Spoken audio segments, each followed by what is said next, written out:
Welcome, guys. Welcome to another interview from the Connected community. Today I'm here with Joel Brown from Addicted to Success. Tell me, Joel, or tell the audience, what is it that you do? So I'm the founder of addictedtosuccess.com, the #1 motivation website.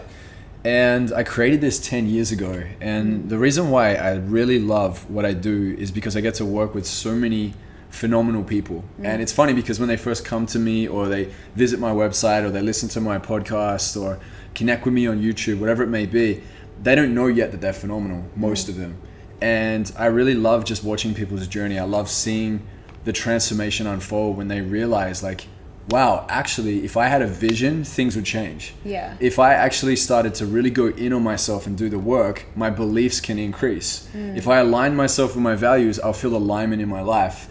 And so this is what really just like fuels me to continue to do the work that I do with the website, with the podcast, with events that we run out here in Bali. And just, anything that involves transformation with human beings, I love it.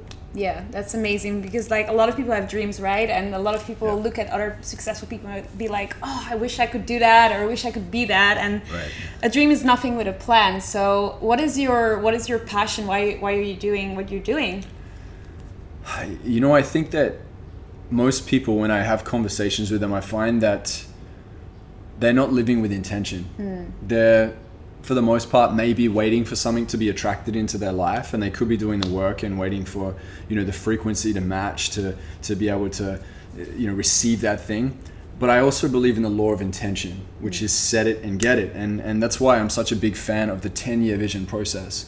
10 years ago, or almost 10 years ago, I casted my own 10-year vision, and this was the first time ever that I looked at the world and I looked at business and looked at my own life in such a different way. Before that, I heard, it's good to set goals and it's good to go out there and see what possibilities there are in your industry for your career. But when I started really mapping out a vision for what would the ultimate version of me look like 10 years from now, what would it feel like, how would I act, what would be surrounding me in my life, things got really interesting when I really jumped in and really did the work on that. And, I found that ultimately, the more that I progressed in my vision, the more I started to increase my certainty because I started to trust myself more. That when I wrote things down, that I'm a man of my word, that I go out and get it. And everyone that's listening to this right now, you have that opportunity too. This isn't just some mystical thing that just lands on someone's lap. Like, you get to also map your 10-year vision for success. And you get to be really intentional about what it is that you want to call into your life. And when you really look at the 10-year vision process that I teach, it's 8 areas of life. You got business and career, you got finances, you got health, you got self-development, you got romance, you got fun and leisure, you got physical environment, you have contribution. Like, all these things are really important to get clear on in your life because everything is touching everything. And it's like, as the tide rises, so do the boats, right? So if we're all like in and collaborating with people which are also focused on a well-rounded vision, there's just so much power in that.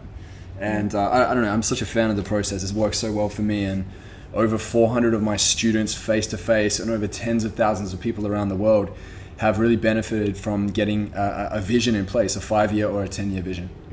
So when you tell people about this 10-year vision, right? Don't you get off like 10 years? I don't know where I'm going to be in 10 years. Like, it's such a long time. Like, how do I write down where I want to be in 10 years? I mean, that's the reason why you write out the vision, because I hear people say like, well, I don't know where I'm going to be. And I'm like, well, that's great. Then what are you going to leave it up to, right? Yeah. It's kind of like sitting under a tree and waiting for things to happen. And I'm just not a fan of it. I did that for many years when I was younger, and it just didn't work very well. It's like you end up falling victim to the plans of others. And I'm just not a fan of that. I know that, sometimes we need to leave room and a bit of space for things to unfold naturally. I always say sprinkle your vision with a little bit of faith. You just never know what's going to show up. And usually it's the lessons that you need to learn that you're unaware of that can be really the most growing and most expansive lessons that you can learn, because it catches you by surprise. It has to, otherwise you're not going to pay attention to it. But I would say that, most people are living unconsciously, floating through life like a pinball in a pinball machine, just bouncing around, waiting for life to happen to them instead of them happening to life. It's really about setting your intentions, and it's asking yourself day to day, what would my life look like if I actually started placing bets on myself? If I actually started getting up and saying, I'm going to fill my cup first so that I can fill even more and have overflow for others. Yeah. There's just so much there in that. It's so fulfilling.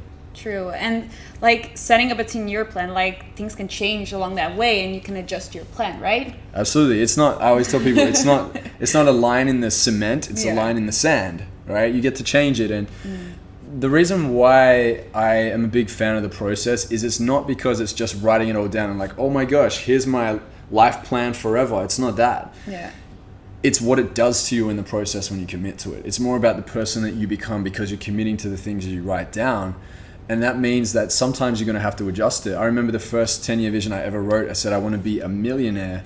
And it was like this benchmark number. I said, I want to make millions. And that, to me at the time, seemed to be success because money was my motivation. Yeah. But then once I got out of my 9-to-5 job, I went in and told my pain in the ass boss, it's costing me too much to be here. And I left.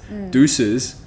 I jumped in the car and I remember driving down the freeway and I realized for the first time in my life, it was freedom that I wanted. Yeah. I was like, damn, it's not money, it's freedom. And then when I got freedom and I started traveling the world and I started to really get out there and connect with awesome people and had more time to really coach others and really start mastering my craft, I realized it wasn't even freedom. It was the freedom to create. Yeah. And that meant that I could create whenever, wherever, with whoever I wanted, in whatever way I wanted, with no limits.